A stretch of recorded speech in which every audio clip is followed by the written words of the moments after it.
경제 이슈 시작하겠습니다. 오늘 보고서의 핵심은 이것입니다. 우리가 싸우고 있는 갈등의 많은 부분은 사실 엉뚱한 방향으로 향하고 있다. 이런 점입니다. 겉으로 보면 사람들은 이민자 문제, 젠더 갈등, 세대 갈등, 지역 갈등처럼 서로가 서로를 미워하는 문제에 집중합니다. 하지만 조금만 더 깊이 들어가 보면 그 밑바닥에는 사실은 주거 불안, 일자리 불안, 소득 정책, 미래에 대한 불안, 이런 경제적인 문제가 깔려 있다 이런 것이죠. 쉽게 말하면 사람들은 정말 힘든 이유는 따로 있는데 화내는 대상은 다른 쪽으로 향하고 있다 이런 얘기죠. 그래서 우리가 잘못된 전쟁을 치르고 있다 이런 제목이 붙었습니다. 오늘 여기에서 얘기는 누가 더 옳으냐, 어느 집단이 더 문제냐 이걸 따지자는 얘기가 전혀 아니고요. 오히려 사람들이 서로를 공격하게 되는 그 이유, 왜 그러냐, 그리고 그 뒤에 진짜 문제가 무엇이냐 이런 것들을 한번 보자 이런 얘기입니다. 그리고 마지막에는 갈등을 줄이기 위해서 무엇을 바꿔야 하는지 이것도 한번 생각해 봅시다. 이 슬라이드는 경제 위기가 어떻게 혐오와 갈등으로 바뀌는가 이걸 설명하고 있습니다. 원래 문제의 출발점은 꽤 복잡합니다. 부동산 가격이 오르고 일자리는 불안정해지고 기술 변화는 빠르고 산업 구조도 바뀝니다. 보통 사람 입장에서는 도대체 뭐가 문제인지 한눈에 이해하기 참 어렵다 이렇게 보이죠. 그런데 정치나 미디어는 복잡한 문제를 간단한 이야기로 바꾸는 경향이 있습니다. 누가 자리를 빼앗았다, 누가 특혜를 받고 있다, 당신만 손해본다, 이런 식이죠. 그러면 사람들은 구조를 보는 대신에 눈앞에 보이는 누군가를 이제 원인으로 생각하게 되죠. 프랑스 같은 데서는 이민자, 이런 얘기들을 하고 있고요. 여성, 청년, 노인, 특정 지역, 특정 계층을 희생양으로 삼게 되는 겁니다. 이게 핵심이죠. 원래는 정책과 구조의 문제인데 그것을 사람 대 사람의 싸움처럼 바뀌는 순간 우리는 이제 갈등이 더 커지는 거죠. 이제 다음 페이지에서는 우리가 이 과정이 어떻게 진행되는지 그 단계를 한번 보시도록 하죠. 이 페이지는 희생양이 만들어지는 과정을 4단계로 보여줍니다. 첫 번째는 경제 불안입니다. 집값은 오르고 일자리는 불안하고 미래는 잘 안 보입니다. 2단계에서는 아직 화가 누구에게 향했는지 정해져 있지 않습니다. 그냥 불안한 상태죠. 두 번째는 좌절과 고립입니다. 아무도 나를 보호해주지 않는다. 나는 혼자다. 열심히 해도 나아지지 않는다. 이런 생각이 쌓입니다. 세 번째는 사실의 왜곡입니다. 복잡한 구조를 이해하기보다 눈에 보이는 특정 집단을 문제의 원인으로 지목하기 시작합니다. 네 번째는 정치적인 극단화입니다. 이 감정을 정치가 이용하면서 강한 배제와 처벌을 요구하는 목소리가 커집니다. 쉽게 말하면 경제적 어려움이 곧바로 혐오로 가는 것이 아니라 불안, 고립, 왜곡, 극단화라는 과정을 거쳐서 사람들 사이에 전쟁으로 바뀐다. 이런 뜻입니다. 이 흐름을 이해하잖아요. 그러면 우리가 어디에서 갈등을 끊어야 하는지 보이기 시작합니다. 이 슬라이드 중요합니다. 사람들이 느끼는 고통은 진짜인데 공격하는 대상은 엉뚱할 수 있다는 점을 보여주기 때문입니다. 먼저 주거 불안을 생각해 보겠습니다. 현실의 문제는 공급 부족, 그리고 높은 생활비, 비싼 주거비입니다. 그런데 감정은 내 자리가 사라졌다로 바뀌고 공격은 이민자나 외지인에게 향할 수 있습니다. 불안정한 노동도 비슷합니다. 진짜 문제는 플랫폼 노동 확대, 단기 계약 증가, 보호장치 부족, 이런 것들을 들 수 있죠. 그런데 분노는 정부, 복지 수혜층, 외부 노동자에게 향하기 쉽죠. 청년 지위 하락도 마찬가지입니다. 취업이 어렵고 경쟁이 치열해졌는데 이것이 꼭 여성이나 소수자에게 특혜가 돌아가나 이런 식으로 왜곡되기 시작하죠. 그러니까 이제 중요한 건 사람들이 느끼는 고통이 가짜라는 말이 아닙니다. 고통은 진짜인데 해석이 잘못되면 해결책도 잘못된다. 이런 얘기죠. 다음 페이지에서는 우리가 주거 문제를 예로 들어서 이것이 어떻게 왜곡되는지 상세히 보도록 하겠습니다. 이 슬라이드는 주거 위기가 어떻게 사람 간의 적대감으로 바뀌는지 설명합니다. 사람들이 집 문제로 힘든 이유는 대체로 비슷합니다. 집값이 너무 올랐고 월세 부담이 커졌고 내 소득은 그 속도를 따라가지 못합니다. 즉 원래 공급과 금융, 세금, 자산 불평등 같은 구조의 문제입니다. 그런데 현실에서는 이 복잡한 구조가 잘 안 보입니다.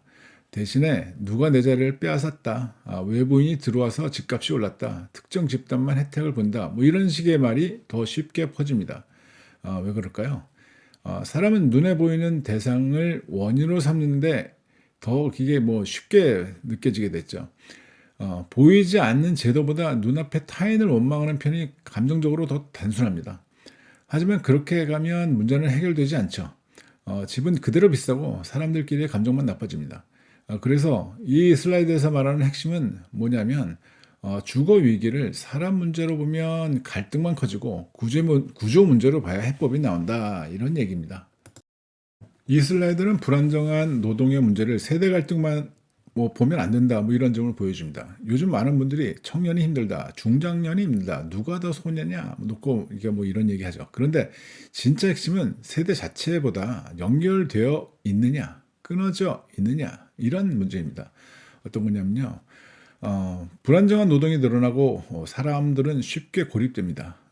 직장도 오래 다니기 힘들고 동료 관계도 약하고 노조나 지역 공동체와의 연결도 약해집니다. 그러면 나는 혼자 버려졌다. 이런 감정이 강해지죠. 이 상태가 되면 배제 정치가 강해집니다. 누군가를 밀어내고 벌 주고 내쫓으라는 말이 더 쉽게 먹힙니다. 반대로 동료 간의 연대의식이 강하면 다릅니다. 같이 요구하고 같이 협상하고 같이 문제를 풀 수 있습니다. 쉽게 말해서 사람을 더 화나게 만드는 것은 가난 그 자체만이 아니라 혼자라는 느낌, 누구와도 연결되어 있지 않다는 그런 감정이죠. 고립, 타인 불신, 극우 정치 구도는 프랑스에서 그리고 노동권 요구, 그리고 집단들 연대 뭐 이런 거는 브라질 배달 노동자 사례에서 나타나는 문제다 이렇게 얘기합니다. 만약에 이거 한국으로 배경을 바꿔도 뭐 그게 크게 다르지 않다 이런 생각 들죠. 다음 페이지는 청년 문제와도 그대로 이어집니다. 이 슬라이드는 청년의 좌절이 왜 젠더 갈등으로 번지기 쉬운지를 설명합니다. 청년들이 느끼는 가장 큰 감정 중에 하나는 부모 세대보다 더 나은 삶을 살 수 있을까? 뭐 이런 불안입니다. 취업은 어렵고 집은 비싸고 경쟁은 치열합니다.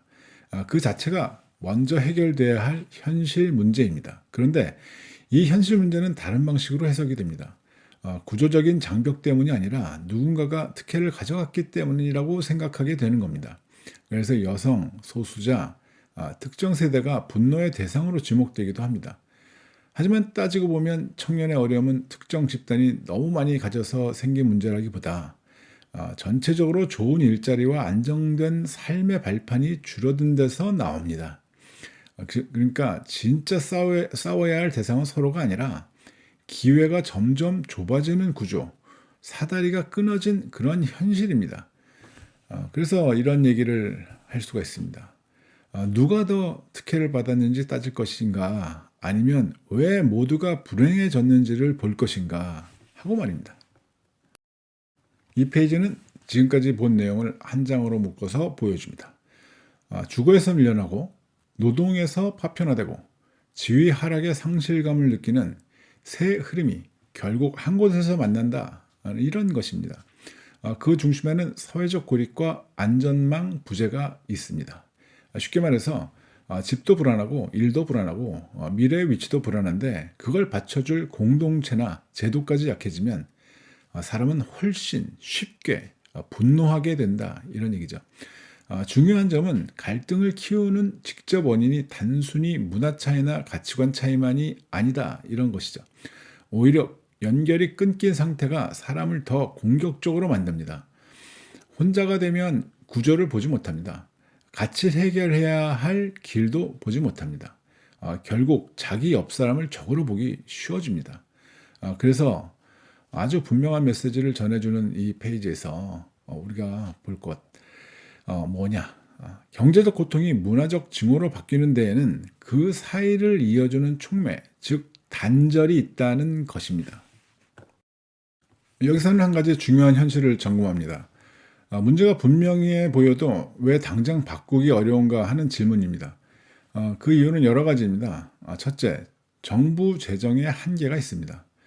정부도 돈이 무한하지 않기 때문에 필요한 만큼 다 지원하기 어렵죠. 둘째, 구조적 시차가 있습니다. 주택 공급이나 노동시장 개혁은 효과가 나타나기까지 시간이 상당히 걸립니다. 오늘 시작해도 내일 바로 좋아지지 않습니다. 세 번째, 정치의 시간이 너무나 짧습니다. 정치는 빠른 성과를 원하지만 구조 개혁은 굉장히 오래 걸리죠. 그러다 보니까 눈앞의 불만을 잠깐 달래는 방식으로 흐르기가 되게 쉽다 이런 얘기죠. 이거 참 한심하죠. 그죠? 네 번째, 사회적 불신이 큽니다. 사람들이 정부도 제도도 서로 믿지 못하는 그런 상태에서 긴 호흡의 개혁이 더 어려워지는 거죠. 그래서 필요한 정책은 장기적인 그러한 정책인데 정치의 시간표는 너무 짧습니다. 이 간극이 바로 지금의 답답함을 만들어내고 있다 이런 얘기죠. 이 슬라이드는 아주 현실적인 역설을 설명합니다. 신뢰가 낮을수록 정책이 잘 안 먹히고 정책이 실패할수록 신뢰는 더 떨어진다 뭐 이런 얘기입니다. 예를 들어서 정부가 어떤 대책을 내놔도 사람들이 야 저건 또 봐주기야. 어차피 나한테 도움 안 돼. 뭐 이런 생각하면 정책 효과 약해집니다. 그러면 실제 성과도 적어지고 결국에는 그거 봐 역시 안 되잖아. 뭐 이런 반응 나오죠. 이 과정이 반복되면 사람들은 점점 더 단순하고 강한 말에 끌립니다. 누가 문제다. 저놈만 막으면 된다. 강하게 그냥 저건 끌어내야 돼. 뭐 이런 말들이 힘을 얻게 되죠. 결국 정책 불신은 갈등을 키우고 갈등은 다시 정책을 어렵게 만듭니다. 이 악순환을 끊지 않으면 아무리 좋은 제안도 힘을 받기 어렵죠. 그래서 이제 문제는 단순히 돈을 더 쓰느냐, 제도를 하나 더 만드느냐, 뭐 이것도 뭐 중요하지만 꼭 그게 다가 아니다 이런 얘기죠. 사람들이 이 정책이 내 삶을 바꿀 수 있다고 믿게 만드는 거. 이 신뢰, 이것이 무지하게 중요한 얘기입니다. 이제는 해법 얘기, 그러니까 뭐 대응 방안, 해결 방안을 마련하는데 어떻게 하면 될까? 뭐 이 생각 한번 해보자 이런 얘기죠.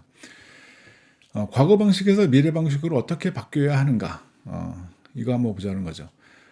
주거는 더 이상 단순한 재산 증식 수단으로만 보면 안 됩니다. 살기 위한 기본 인프라로 봐야 합니다.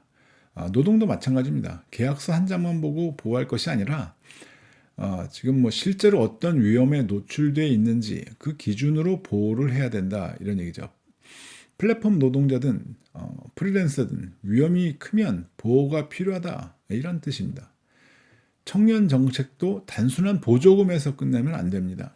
처음 사회에 들어올 때 뭐 주거 문제, 취업, 금융의 문턱을 낮추는 방식으로 바꿔야 합니다. 그리고 나중에 정치도 희생양을 찾는 정치가 아니라 문제를 풀고 신뢰를 쌓는 정치로 가야 합니다. 쉽게 말해서 사람들끼리 싸우게 만드는 방식에서 사람들끼리 지탱하는 구조, 서로가 서로를 지탱해주는 그런 구조로 만드는 방식, 이걸로 넘어가야 된다 뭐 이런 얘기죠. 그러한 정책들의 대응 1단계, 단기적인 그런 대책이죠. 한번 보죠. 지금 당장 필요한 것은 거대한 청사진 아닙니다. 사람들이 숨 돌릴 시간을 주는 그러한 조치입니다. 예를 들어서 주거에서는 청년, 저소득층, 취약계층의 그 임대료 부담을 신속하게 줄여주는 그런 지원 필요하겠다 이런 얘기죠. 보증금 대출 조건을 좀 완화해 주거나 갱신 계약을 안정시키는 것도 포함될 수 있다 이렇게 봅니다. 노동에서는 플랫폼 노동자나 단기 계약 노동자처럼 가장 취약한 그러한 노동자들부터 보호를 해야 된다. 그리고 넓혀야 된다. 이런 얘기죠. 아프면 쉴 수 있고 소득이 끊겨졌을 때 최소한 버틸 수 있어야 합니다. 청년 쪽에서는 취업과 주거, 부채 부담을 한꺼번에 묶어서 지원하는 접근이 필요하다. 이렇게 봅니다. 한 가지만 건드려서는 효과가 약하기 때문이죠. 또 하나 다른 게 있다면 공적인 메시지도 바꿔야 합니다. 누군가를 탓하는 말 대신에 문제의 원인을 구조적으로 설명하는 언어가 필요합니다. 그래야 분노가 혐오로 번지는 것을 줄일 수 있습니다.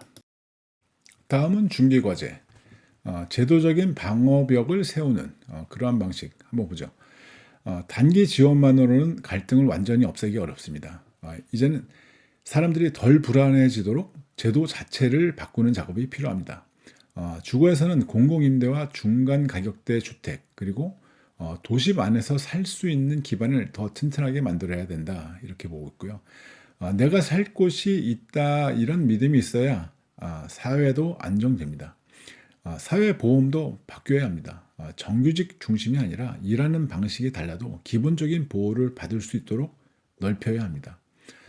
그리고 청년에게는 취업, 주거, 금융, 자산 형성을 따로따로 보지 말고 하나의 사다리로 연결해 줘야 합니다.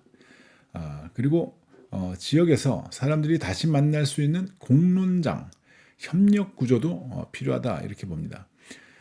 사람들 사이에 연결이 살아나야 정치적인 불신도 조금씩 줄어듭니다. 그러니까 이 단계의 핵심은 갈등을 막는 방패막이 제도를 만드는 것이다, 이렇게 보는 것이죠. 방패막이 제도, 참 있어야 되겠죠. 마지막 단계입니다. 경제 불안을 계속 만들어내는 구조 자체를 바꾸는 장기적인 개혁입니다. 첫째, 주거를 인프라처럼 봐야 합니다. 투기와 자산 증식의 수단으로만 두면 갈등은 반복됩니다. 누구나 기본적으로 살 수 있는 구조를 만드는 것이 중요합니다. 둘째, 노동시장도 다시 짜야 합니다. 지금 안정된 일자리는 줄고 위험한 일은 늘어나는데 보호는 예전 방식 그대로라면 문제가 계속 커집니다.